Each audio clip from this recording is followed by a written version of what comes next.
Hello, everyone, and welcome to the Career Advice Series webinar, The Stress Performance Link, Strategies to Increase Resilience and Avoid Burnout.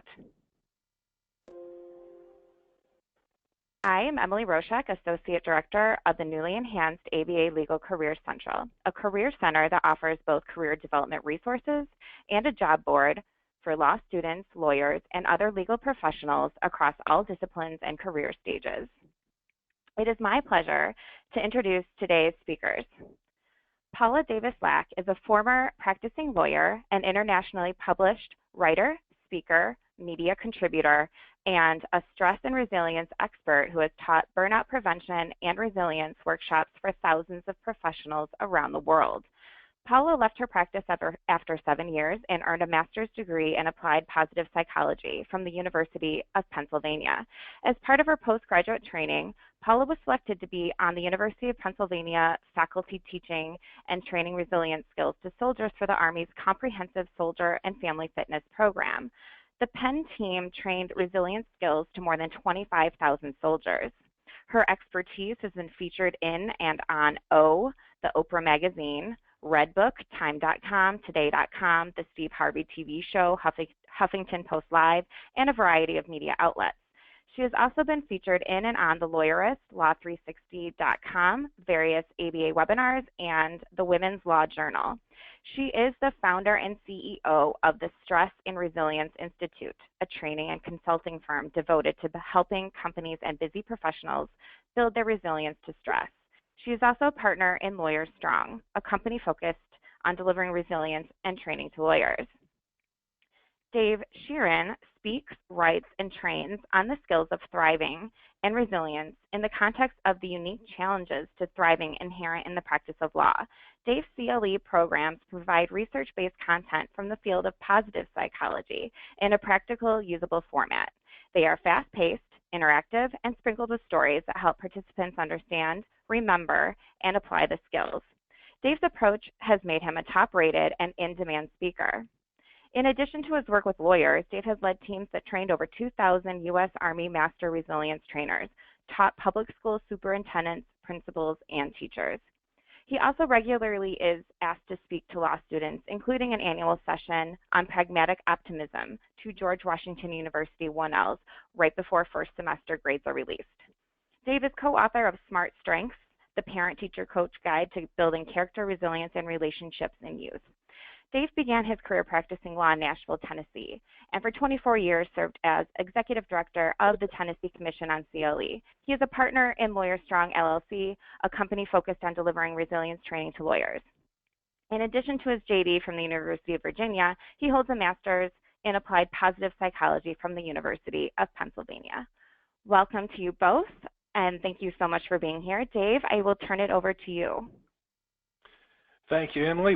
Paula and I are both very glad to be here with you and looking forward to what we think is a very important session for not only lawyers, but really for our society due to the role that law plays in our society.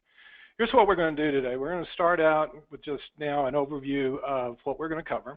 The first component of that is going to be a look at why it is that lawyers are experiencing high levels of negative reactions to stress. So depression, alcoholism, burnout, anxiety, some of the components that can be negative consequences of stress rather than the positive responses to stress. And specifically look at 5 challenges that law presents to well-being that are unique in their configuration to the practice of law. Then Paula's going to take a look at one particular result that can come from poor adaptation to these challenges, and that's burnout. So we're going to look at burnout basics. And then we're going to turn to the concept of resilience, what it is and what we know about it, and to some specific strategies, what we call stress resilience on the go. Strong strategies that you can start to put into place over the next days and weeks to ensure that your response to the challenges that are out there and to the adversities that you run into on a day-to-day basis are productive.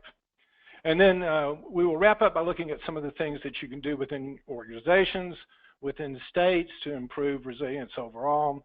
And we'll have some time for question and answers. And let me just say we do solicit questions We're happy to take them, and you've got the question box there to put them in. Please feel free to put them in as we go forward, and we will catch them either during the program or at the end to respond to whatever they may be. All right, so let's take a look first. Paula and I, as you know, have degrees in applied positive psychology, and people who study the field of positive psychology, which is basically the focus on how people succeed their best, can sometimes be criticized as being happyologists, that we're wear rose-colored glasses and only look at the sunny side and ignore all the bad stuff in life. So, you know, that's not the way life is, and this flow chart is something that I've come up with to talk about kind of how we move through life. And if you take a look at it, what you'll notice is that it begins with adversity and ends with death. So I'm hoping that we can put aside the happy, happy, happy kind of criticism here and recognize that what we're going to be dealing with in order to get more of what we want in life is the real activities that help us succeed as human beings in the face of adversities.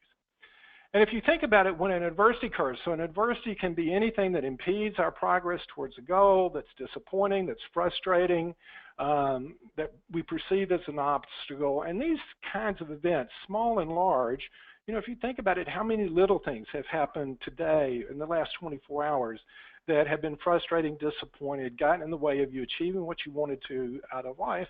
We all run into them on a fairly regular basis. And how we respond to them determines kind of what our success. One way of responding is to come down the left side of this particular flow chart, and we just pull back. So there's an instinctive response that some of us has to adversity that says, well, let me cut back. I don't want to risk too much. I don't want to put too much into this. I'm going to pull back from my goal. Maybe I can't achieve this. And when we do that, we start to lose things. We lose skills because we're not using them. We lose resources, whether that's money, whether that's opportunities, or whether that's relationships, which are very important for a relationship, and ultimately we're going to die. Alternatively to any adversity, large or small, the ones we run into every day or those that only come along more occasionally but that can really set us back, we can respond by going over into the right-hand side of the flow chart, and sometimes all that's required is just to recommit to our goals and increase our effort, and boom, we're moving forward. We're getting more of what we want. We're making progress towards those goals. But occasionally, even when we do that, we're back into running into obstacles. We're not getting there. It's not working. And then we may have to come out and go into a more thoughtful process of gathering information, reflecting on what we've done, on what's happened. We may need to develop new capacities in ourselves or revise our goals and approach, then continue our effort and get more. And even when we get more, what do? We often set a new goal, and we're back into pursuing adversity. And even if we're pretty happy with the way life is and everything's fine, life itself throws us challenges. So that's for everybody. What about for lawyers?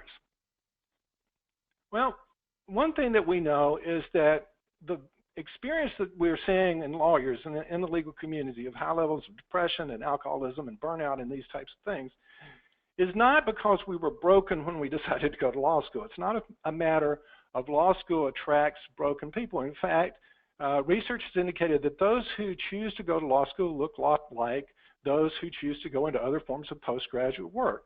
It doesn't seem to be the case that we are broken going into it. But something happens once we get into law school. So when we get into law school, some of the earliest research that looked into this area found that depression rates start to skyrocket. So in the first year of law school, it can hit as high as 32%. By the end of law school, 40%. This was from one of the first seminal studies in this field, 1986. And other types of negative responses to stress, such as alcoholism, anxiety, and other things, also show up at these increased levels, starting in law school. And then they get better in the practice of law, but they never get back to normal. In fact, depression usually runs about 3.5 times the normal average in every study that's been done for lawyers, and other things are similar. So this slide looks at one of the most recent studies from February 2016, sponsored by the ABA and the Hazelden Betty Ford Foundation and led by Patrick Krill, that looked at 15,000 lawyers across the U.S. And among its findings was, for example, looking at alcohol use. 21 to 36% of the respondents were drinking at levels consistent with an alcohol use disorder. That again, that's in that 3 to 5 time range higher than the general population. And interestingly, the highest instance was in lawyers in their first 10 years of practice.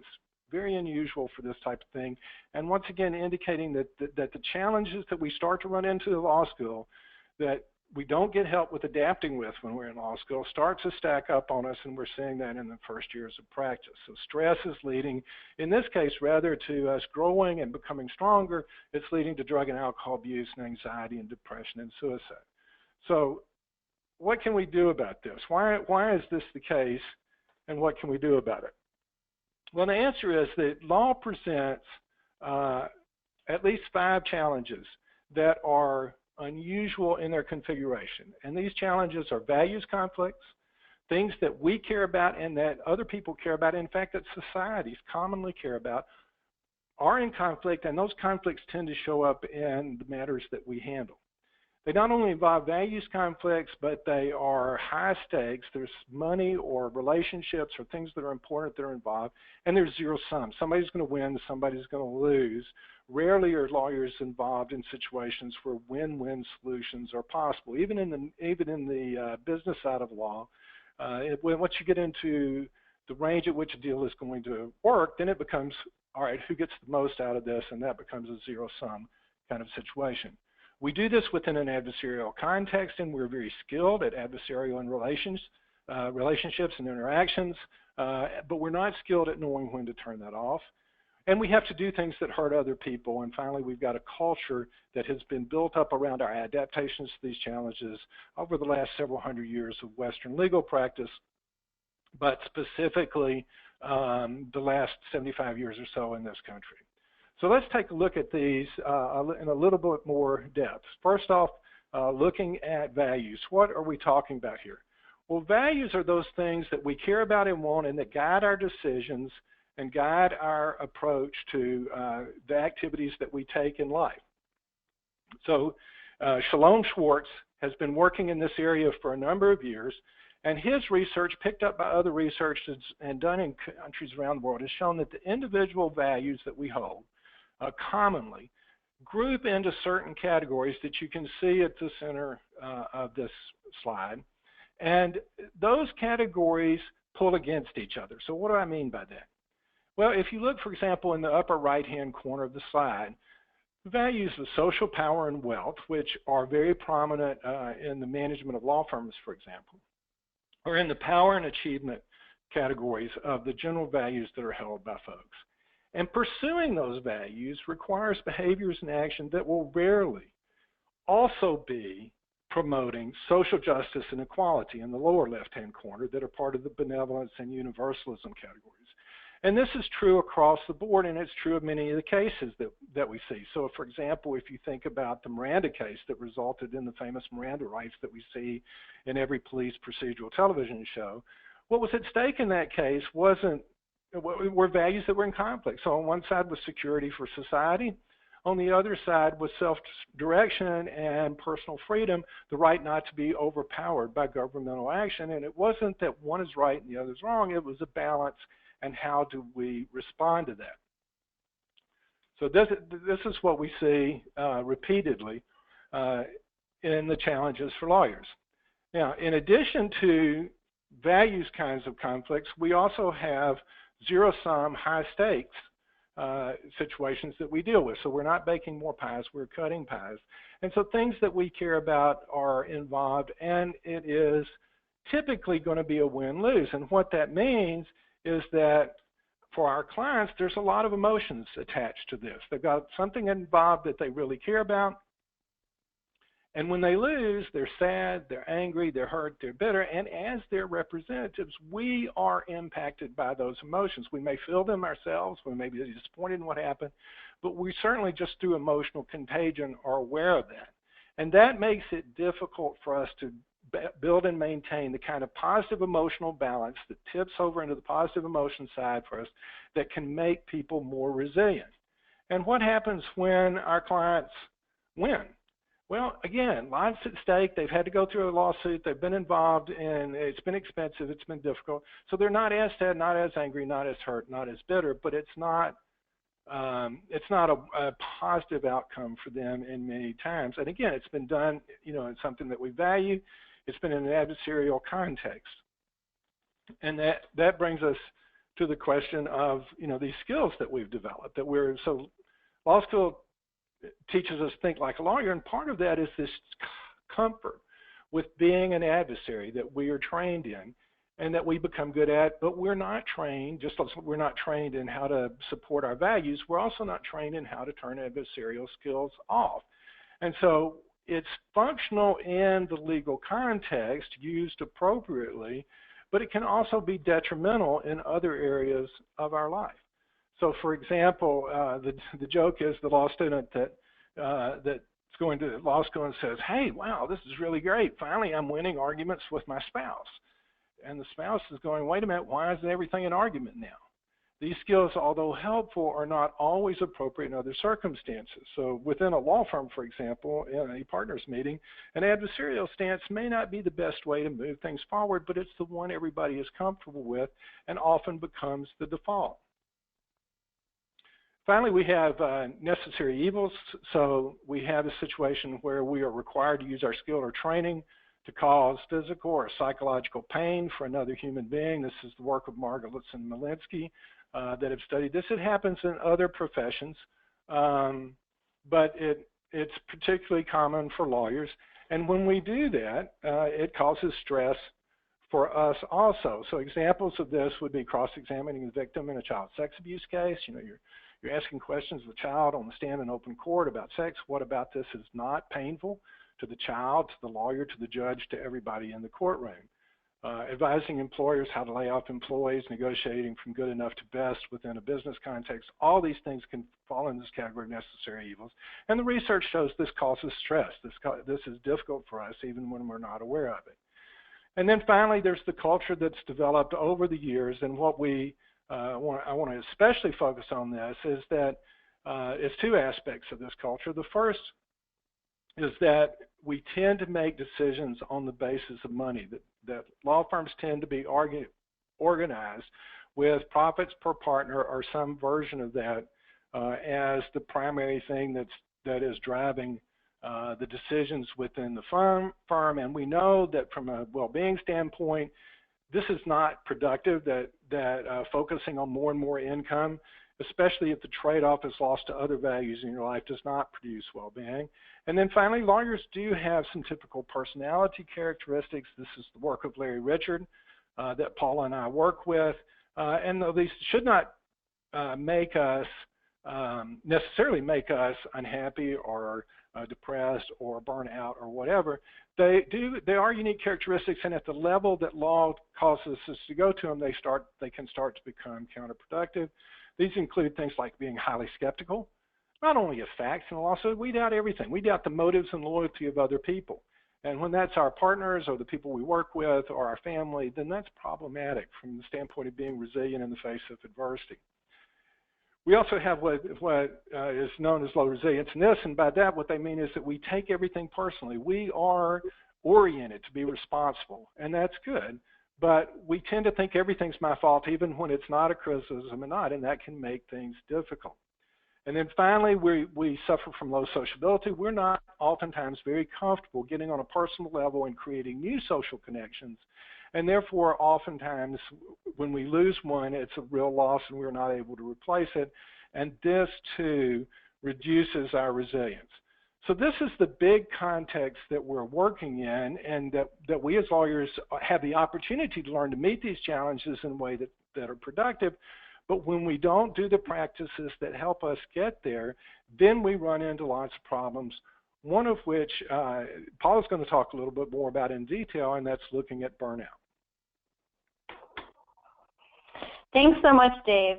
And I want to just emphasize, too, that I always kid people when I talk about burnout that it's sort of the bum you out portion of my program, but I promise that once I get through a few of these slides, we're definitely going to be talking about what helps and what you can do to build your resilience to stress. So I always start with this slide because this is the question that I'm asked most frequently. You used to be a lawyer and now you do this, and what happened? And the simple answer is that I burned out. I burned out over the course of the last year of my law practice, and I didn't know what it was, and I didn't know what it was called. I just knew that I felt like crap for at least a year, and it took me a while to figure out, sort of what was going on. And I realized that I had missed really 3 big warning signs during this year that I think would have helped me had I had an understanding of them, help myself more quickly and go in a better direction sooner. And so the first thing that I missed is that I was physically and emotionally exhausted more often than not. So it would be the case, I practiced commercial real estate law, and I'd finish a deal, and you know, the adrenaline would keep me kind of up and going during the deal, and as soon as the deal ended, I would crash and I would get sick on some level. I would get cold, or I would just have the sniffles or get some other symptoms, and my energy was just really dragging a lot of days. The second big warning sign I missed is that I was cynical more often than not, and this is something that's very different from my typical personality. I'm not normally a cynical person, but it was everything and everyone just really started to bug me and rub me the wrong way. So I tell people how, you know, when clients called and had questions, you know, I was very much, you know, ready to help them and outwardly very helpful, but internally I was sort of rolling my eyes going like, seriously, do you need my help with this? And that is not a good way to think when your job is to help people solve their very complex problems. And lastly, I was noticing that I was feeling more ineffective. Not so much ineffective in the sense that I felt like I wasn't doing a good job being a lawyer, but I was starting to feel ineffective and lose my confidence, seeing big picture, how did I continue to fit in within the legal profession? So it was really a blend of those 3 things when combined that was really driving and causing me to feel not so great. And we know, the thing that I told myself was that I must be the only one who must be, you know, burned out or not able to handle my stress. And we know that burnout is really a problem in a lot of different professions, and particularly in the legal profession. So we know that this is research from the Gallup organization, about 70% of people are actually coming to work not engaged on some level. That's really bad. That's the vast majority of us actually showing up not feeling like we're really plugged into what we're doing. And I apologize, there is not a ton of research on burnout with lawyers and in the legal profession specifically. A lot of what we know about burnout is taken from the studies that have been done in healthcare, particularly with physicians. But at least these show you a couple of different data points specifically regarding lawyers, and I find it interesting how burned out lawyers are less committed to their organizations and they report lower identification with organizational goals.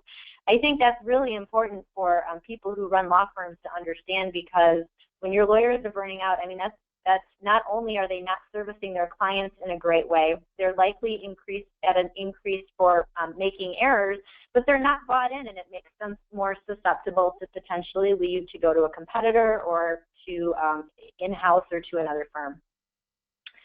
So here is how I define burnout. Burnout is a chronic process of exhaustion, cynicism, and ineffectiveness, those 3 items we just talked about, caused by an imbalance in your demands, resources, and recovery. And I'll talk about what each of those are in a second. But if you're going to circle a word in this definition, it would be chronic. So you don't just wake up one day and go, woo, I'm burned out. Burnout is something that's been manifesting over a period of time. And on the next slide, you'll see how burnout is really a range or a spectrum. So I'm guessing that not many of you are showing up to work feeling bored on the left-hand side, and hopefully nobody is really experiencing a breakdown on the right-hand part of the graph. But look at all of the range of places you could be in between those 2 items. So the place that I like to have people really try to focus on is their stress sweet spot. I would never advocate for you to not have any stress. It's really important that we have stress in our lives, because stress is something that is important and connectful to meaning. We don't usually get stressed out about things that aren't meaningful to us. But also, we want to be challenged and we want to be worked, and having that stress is really important, but also being able to manage and maintain it in a certain way and at a certain level is important too. So are you in your stress sweet spot, or are you kind of out of your stress sweet spot, kind of going into that fatigue or exhaustion direction or worse? So I would just ask all of you right now who are listening to just take a look at this graph and just make a mental note of where you would put yourself on this spectrum today. And just ask that you check in with yourself fairly regularly to notice, you know, am I in my stress sweet spot? Am I moving out of it? Why is that the case? And what's going on to help me maybe go so I can get back to that stress sweet spot if I'm out of it? What's interesting, and I've asked this question a lot, who burns out more? Is it women or men? And the research is kind of all over the place, but generally consistently finding that women and men tend to burn out at about the same rate. However, they experience burnout a little bit differently. So women tend to feel that exhaustion first, that drives the cynicism. They feel ineffective, and then women oftentimes will say, time out. Something's going on here, I need to figure it out. What is it? Men, on the other hand, tend to enter burnout feeling a little cynical. That cynicism drives that sense of exhaustion, and then men just kind of put their heads down and keep right on going. As my soldiers like to say, they suck it up and drive on. And while that's certainly one method to use, it's really important, I think, for people to recognize how important it is, if you're feeling burned out, to actually say something.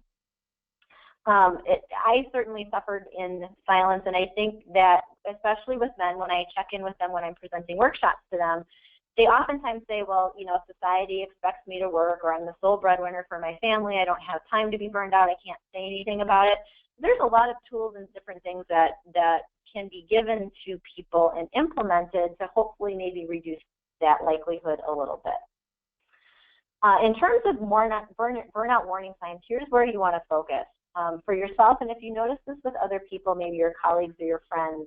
So the big three are the three that we've been talking about in terms of exhaustion, cynicism, and feeling ineffective. But think about how much downtime do you allow yourself? Do you give yourself a chance, both at work and outside of work, to recharge your batteries? And we'll talk in a minute about why that's so important. Do you feel disengaged or consistently checked out? The word that I used is unplugged. Like, do you feel unplugged from what you're doing? Are you getting sick more frequently? I noticed that, like I mentioned, I would get headaches more frequently, I would get stomach aches more frequently, I would get colds more frequently. Are you noticing those things happening? And I put a star by the last one, which is every curveball is a major crisis. So I remember when I was burning out, I went to visit my parents who live about 45 minutes away. And my mom called me before I left and said, hey, could you just stop at the grocery store and pick up some milk and bring it out? Not a very hard request at all. And my response to her was, oh, Mom, are you kidding me? Like, I don't have time to do that. And I had this big reaction to what was a really small ask of hers. And so that was not normal for me, and that was something that made me go, something else is at play here. At play here, and something else is going on. So pay attention if you're noticing that for yourself as well. So now from a burnout formula standpoint, like what causes burnout? In this graph, it's very simple. It's too many job demands and too few job resources and recovery. So when I say a job demand, what does that mean? And it's basically any aspect of your job that requires sustained effort or energy. So think about it. I mean, if you think about your day, what takes sustained effort and energy? And I put just a few examples up here, but you can start making a list for yourself of all of those things. Now, on the next slide, you'll see what the research shows are important job demands to pay attention to. So as lawyers, you're busy, you're going to have work pressure and a high workload. So that kind of comes with the territory. But the ones in red are really, really important to pay attention to. So do you find yourself in a situation where you're unsure about something you're supposed to do, or maybe you've got like 3 partners who are giving you work to do and you're not sure who to help first and what's more important, and you have a lack of direction.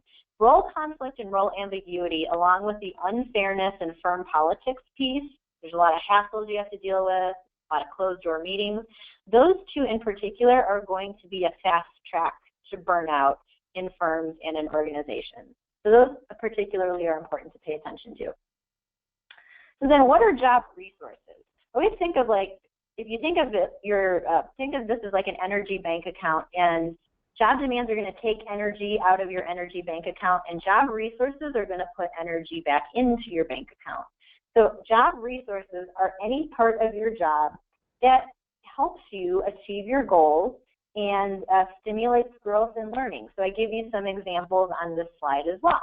So anytime you find a lot of meaning in what you're doing and you knowing that you really help the client, you have a good working relationship with other people in your practice group, those are all really, really important job resources to pay attention to.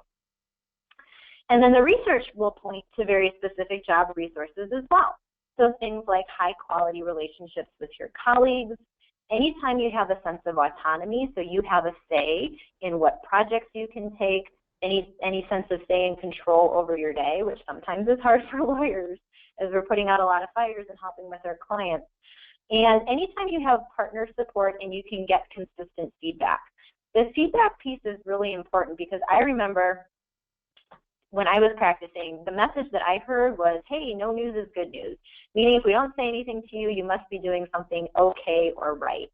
And that's great. That doesn't really help me or help you understand what am I doing well, especially, and how can I capitalize on those good things.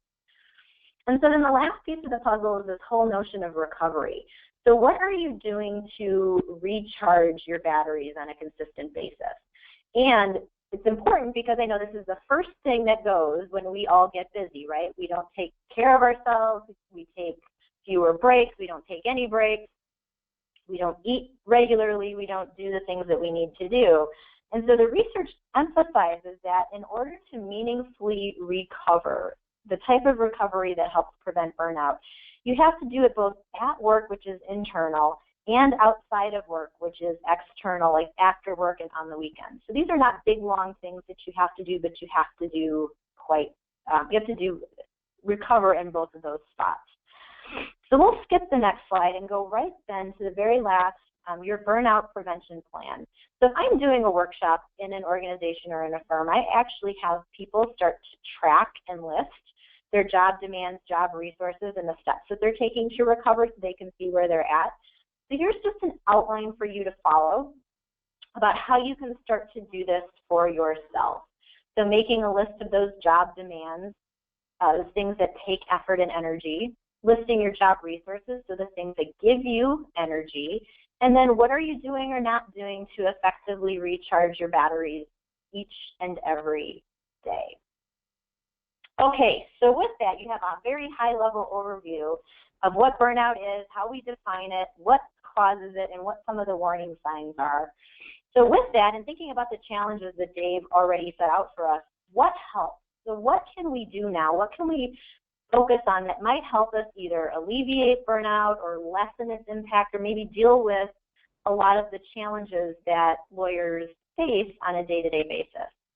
So enter resilience. So here's how we define resilience. It's your capacity for stress-related growth. So when you're feeling stressed out, are you able to effectively bounce back, or can you even go further and grow from what you're experiencing? And we know resilience has two kind of key components or aspects. One is how you deal with the everyday hassles and little adversities. Those are the little A's. Then how do you actually bounce back and grow from those really big, life hits you upside of the head, and how do you recover from big adversity? So it's a combination of both of those things. And we know that resilience enables a lot of good stuff. So when you develop your resilience muscles, some of these capacities will start to turn on. You'll notice yourself being more mentally tough, meaning that you can think very resiliently and flexibly and accurately and thoroughly when the going gets tough and you're in a stressful situation. You become better at problem solving, so you start to see where you have a measure of control, influence, and leverage in the situation. You can start to see option A, option B, option C a lot more clearly. And you also develop better relationships with people, which are so, so critical for resilience. So all of that, all of those good things help you be able to do all of the following. They help you be able to manage your stress in a better way that hopefully slows down the process of burnout or prevents it altogether. They help you take good risks and capitalize on opportunities. Really important for those of you who are new to the practice of law or in your early stages of practicing and you want to grow your capacity, potentially make partner or do other things. It's going to be important for you to be able to raise your hand and say, I don't know if I can do this, but I'm going to try. And if I don't do well or if I fail, I'll figure out what I need to do next. And what I wanted to just share with you very quickly, since Dave and I were both part of the Army program teaching and training resilience skills to drill sergeants, I wanted to tell you very briefly some of the good outcomes that have been discovered from our work with the soldiers. So what we've noticed is that, or what the research has shown from looking at the program, is that officers who had higher levels of, they called it psychological health and resilience, were promoted ahead of schedule, assigned tougher tasks, and they achieved the rank of a one-star general faster than their lower resilience counterparts. The non-commissioned officers who we taught, which was the biggest part of our audience, noticed that with higher levels of resilience, they had better coping skills, they were more engaged, and they had less catastrophizing. So when I say catastrophizing, it's that something happens and you have that sort of downward spiral style of thinking where some little thing can happen and all of a sudden you're living in a van down by the river. It's a very powerful thinking style that we can teach people how to slow down or stop. And so lastly, with resilience, if you're going to build your resilience muscles, where do you want to focus? And so that's what this chart illustrates. So the first component is how to think differently. That's the mental toughness piece. We can teach you different skills to help you think more flexibly, accurately, and thoroughly when you're under stress and pressure and adversity. The Connect More piece is all about building high-quality connections and relationships with other people. And the research is very, very, very clear that if you're looking to have well-being, thriving, happiness, health, resilience, what have you, having good, high-quality connections with other people is something consistently across the board that you need to be able to do. And lastly, thriving is all about the recharging aspects of resilience. How do you manage your energy, and where do you find sources of meaning in what you do? And I'll never forget, I had a drill sergeant in one of my trainings actually staring at me somewhat uncomfortably at one of our lunch breaks. And so I said, "Hey, Sergeant, what's up?" And he looked at me and he said, "Are you just in this for a paycheck?" That was really an eye-opening question and really an eye-opening moment for me. And I was able to explain to him why I was doing this work and how impactful it was for me to do. And once I did that, all of a sudden he started to pull me aside and ask me questions, and he felt a lot more comfortable with me, knowing that I was in it for some sort of deeper reason than just actually a paycheck. So with that, we're going to kind of finish here by giving you a number of different strategies that we can teach you really quickly and that you can start to implement right away. So this is my acronym STRONG, which stands for Stress Resilience on the Go.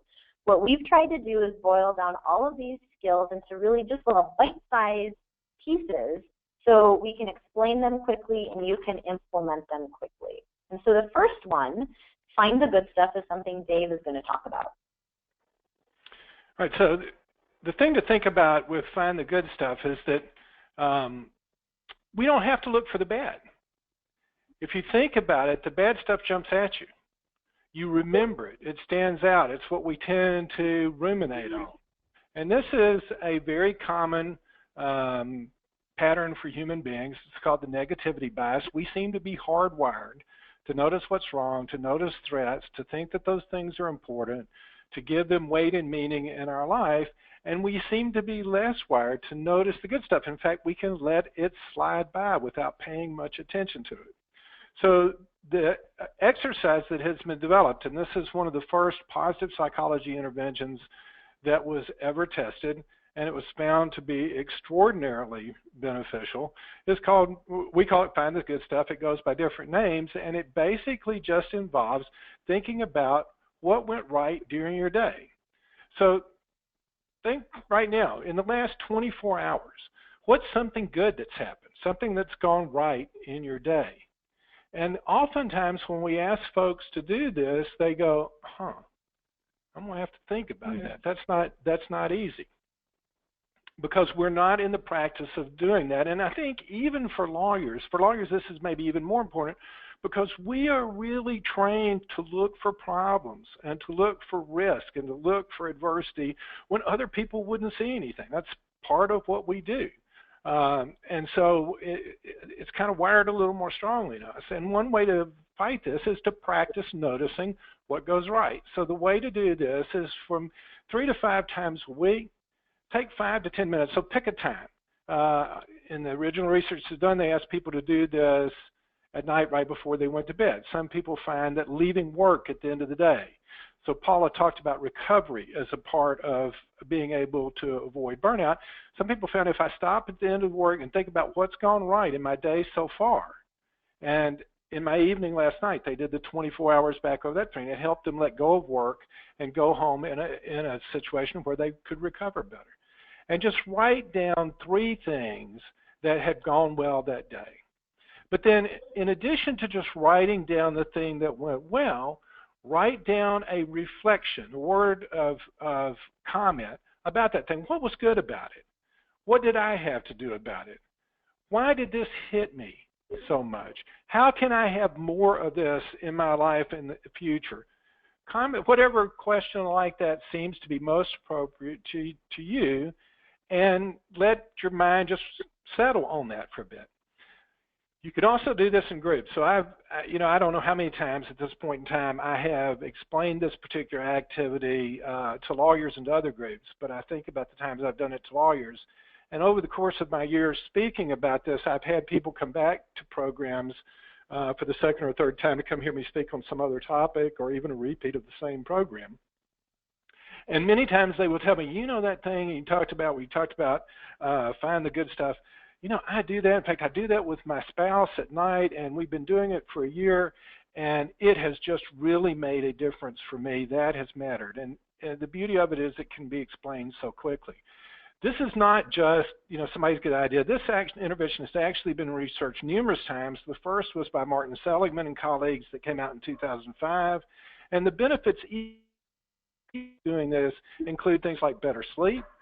People say their relationships start to improve, their satisfaction goes up, with life goes up, and in relation to what we talk about in terms of depression that lawyers face, it has a significant positive effect on depression. In fact, I've heard Marty Seligman say that the impact on depression in the study that he did was as good as if they had prescribed psychoactive drugs, so Effexor or Proax, something like that, Prozac, to the participants, and they worked, which they only do about 65% of the time. So an extremely simple but extremely powerful activity.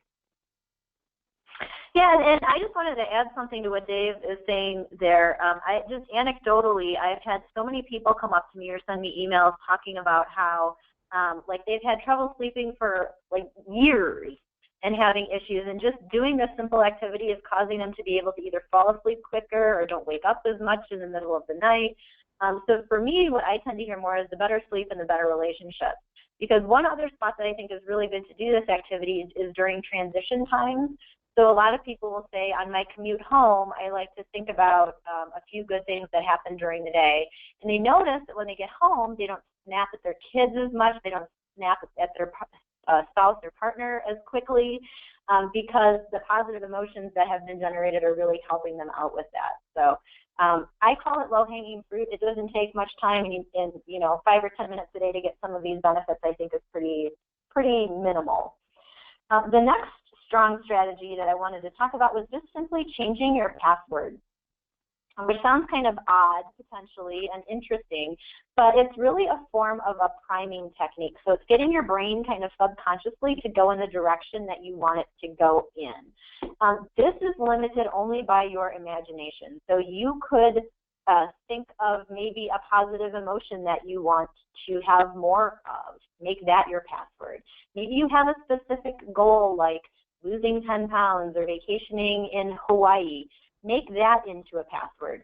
Maybe you're about ready to be up for partnership, and that's something that's really important to you. And so making a make partner or something like that phrase be your password. We type our passwords in so much during the day that it really is something that can easily activate your brain to start going in the direction that you want it to go in.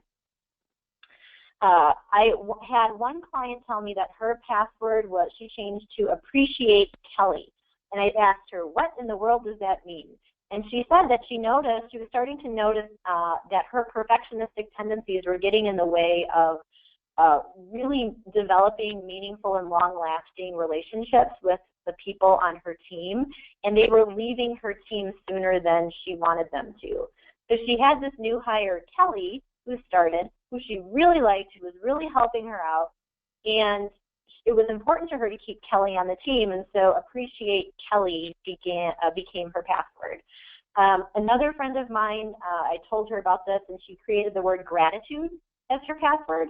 And she did that, and unfortunately, a few weeks later, she actually lost her job. And she was experiencing a lot of, understandably intense emotion around that. And so what helped, she said, was that she was typing in the word gratitude multiple times a day, and it was really forcing her to see, even in hard times, some things that she could be thankful for. So I would just say think of whatever it is that you want more of, or a goal that you want to accomplish, and convert that into a password.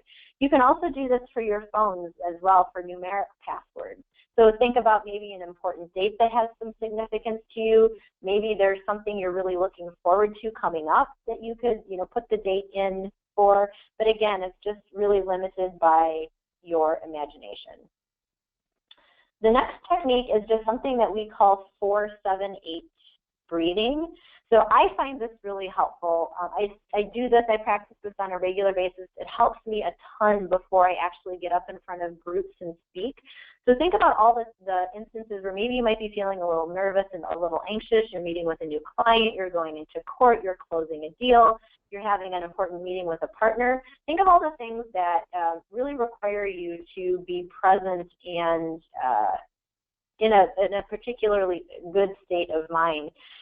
So practicing 4-7-8 breathing is pretty easy. So it's simply inhaling for a count of 4, holding for a count of 7, which I find really hard, so if you need to shorten that, go ahead. And then exhaling slowly for a count of 8.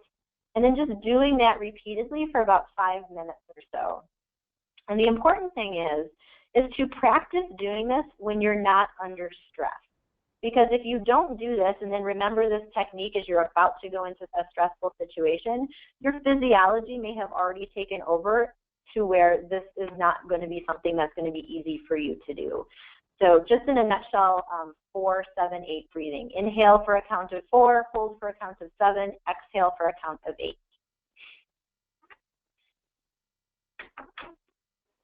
And tying on to that particular skill, another skill that we talk about, it goes by the acronym of STOP. And STOP actually stands for, it's not a perfect use of the acronym technology, but STOP means stop, take a breath, observe what's happening, and that means both internally and externally. So what exactly is happening outside and what's happening inside me? What are my thoughts? What are my emotions and reactions to it? And then to proceed forward to achieve whatever your purpose is in the situation. And one of the things that I think you can see about this particular technique is that it ties well into the one that Paula was just talking about, the 4-7-8 breathing. If you're practicing some form of rhythmic breathing, some form of, for example, a body scan technique where you're aware of the tension that's in your body on a regular basis, in times when you're not under particular stress and pressure, then when something happens that grabs you and you know you're starting to react and you want to be able to be more conscious and in the moment, the stop technique becomes especially powerful because you have already built up the circuits in your brain that allow you to do that. So many of the things that we're dealing with here, when we talked about find the good stuff or changing your password or breathing deeply, you'll see there is a repetitive component to it. So what is happening is by going over these, we become more comfortable with and more prone to have thoughts and emotions that are productive for us, especially in challenging situations. And so in terms of research on neuroplasticity, we're actually building the pathways in our brain that allow us to do that. And stop then becomes a very powerful in-the-moment technique when something grabs you to be able to apply these so that you go forward. And when you get to the purpose, you look, what are my values here? What am I really trying to achieve? What is it that matters to me? And let me focus on that in this moment. And think about the number of times in our lives. Let's think about raising children. That we do something with our children and we realize, man, we were reacting to the short term, to the immediate, not to where we really wanted to help them grow. If I had just stopped for a moment and thought about it, I might have approached that differently. Same thing true with supervising employees or dealing with clients. How many times do we look back and say, if I just stopped and thought about it, there was a bigger purpose I wanted to be proceeding and I could have gotten there. Practicing this on a regular basis increases the chances that we're going to achieve that in the moment when it counts, and that's really building resilience over time. Now, let's look at the next slide where we're going to think about when you get to that point, what's my purpose and how am I going to proceed? Many times the things that grab us, the moments when we're caught, or when we think, I don't know what to do, there's nothing I can do, I don't know how to deal with this. One of the things that we can teach ourselves when we're in situations, and especially when we're having these kind of thoughts on a larger basis, a more frequent basis, this goes back to some of the inefficacy portion of burnout that Paula was talking about. It's easy for lawyers, especially, to think there's nothing I can do. I don't have any control. I can't fix this. And there are times in our lives and situations where we cannot immediately look and say, I do this, it gets better. I do this, I get what I want. But that's not the end of the situation. What effective people do is ask themselves, where in this situation do I have some control? Do I have some influence? Do I have some leverage that I can apply to the situation?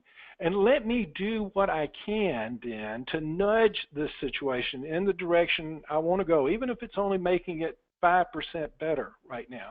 If I am taking the control, using the influence, applying the leverage that I have, then I'm going to be bumping this situation in the direction I want to go. And when we get to the next spot, we may be able to see additional things that we could do. The door starts to open up. We start to think more broadly. We start to say, well, I can also do this, and I can do this. And suddenly we're moving in the direction that we want to go.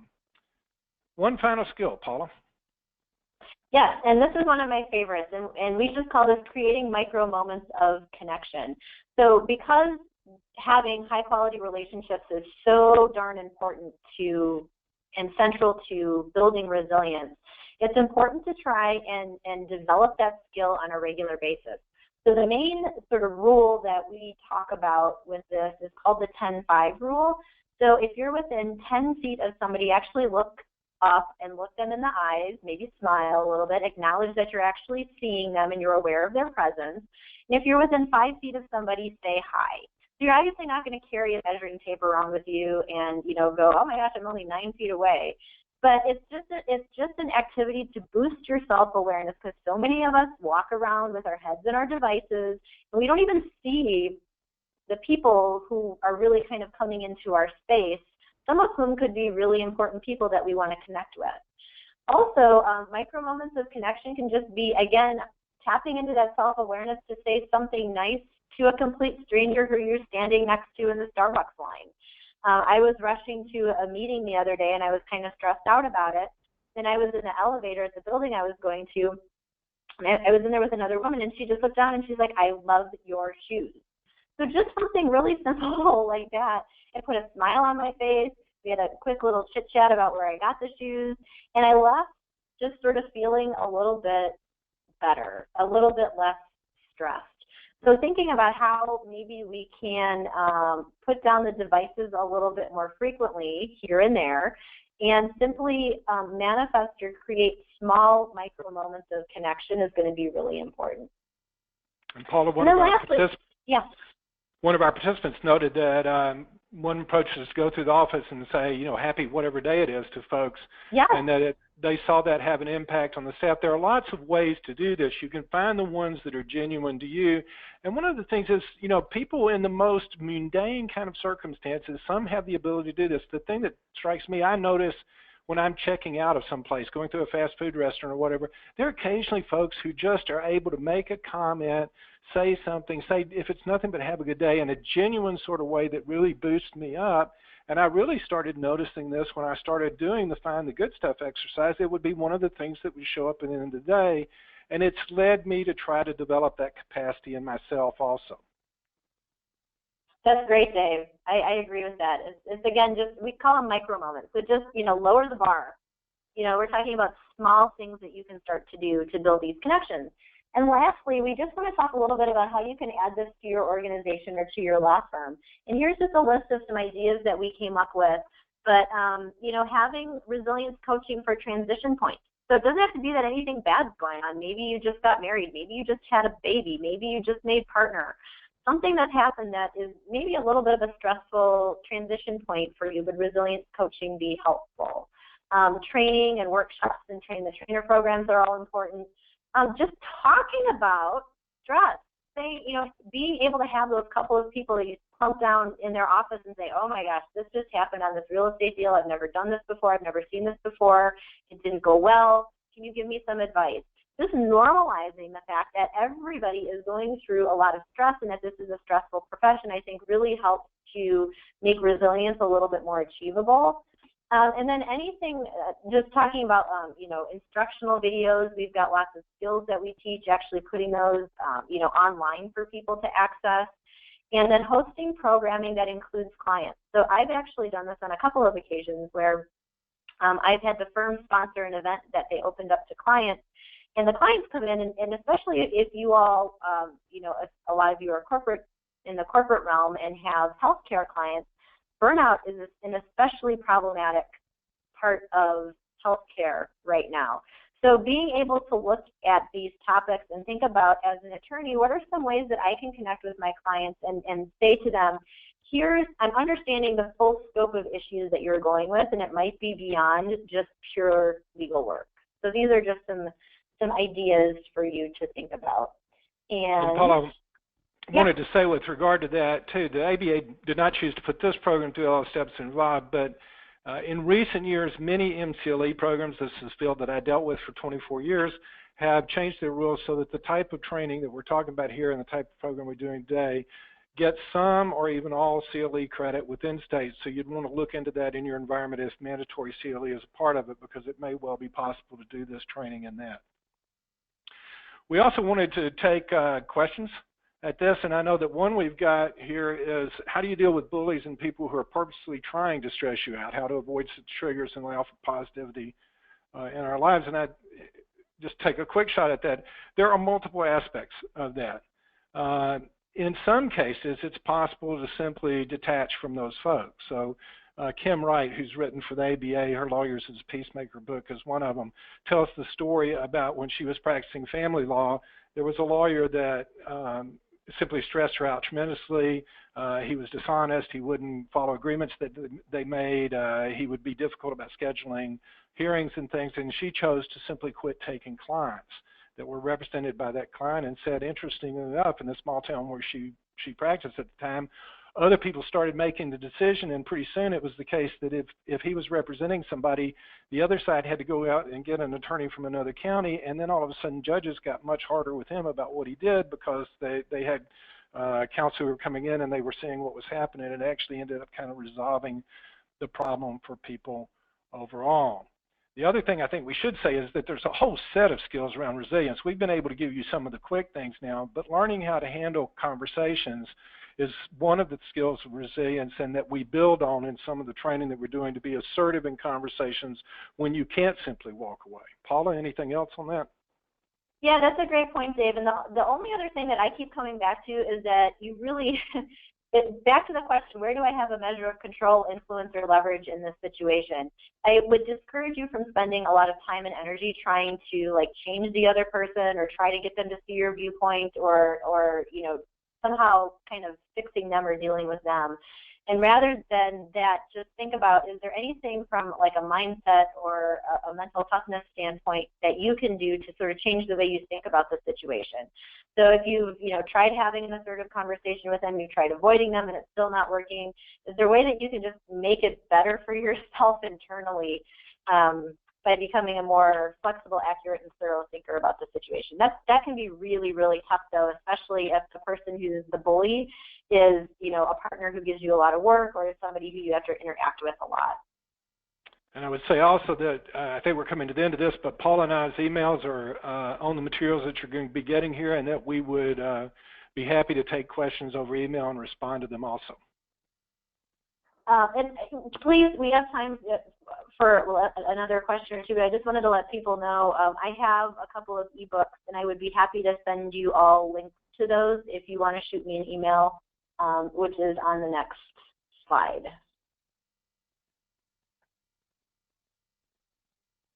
Next two slides there. All right, thank you so much, Paula and Dave, for all the great insight about using the stress sweet spot to perform better, and I'm excited to check out some of your resilience strategies. And thank you, everyone, for attending today's program.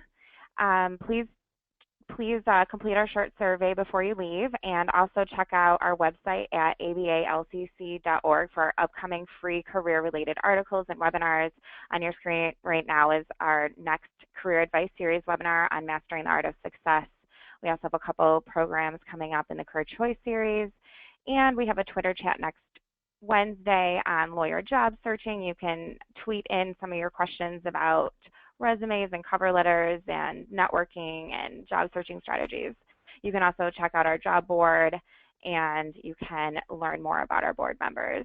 Thanks again, everybody, and thanks again to Paula and Dave. Have a great day.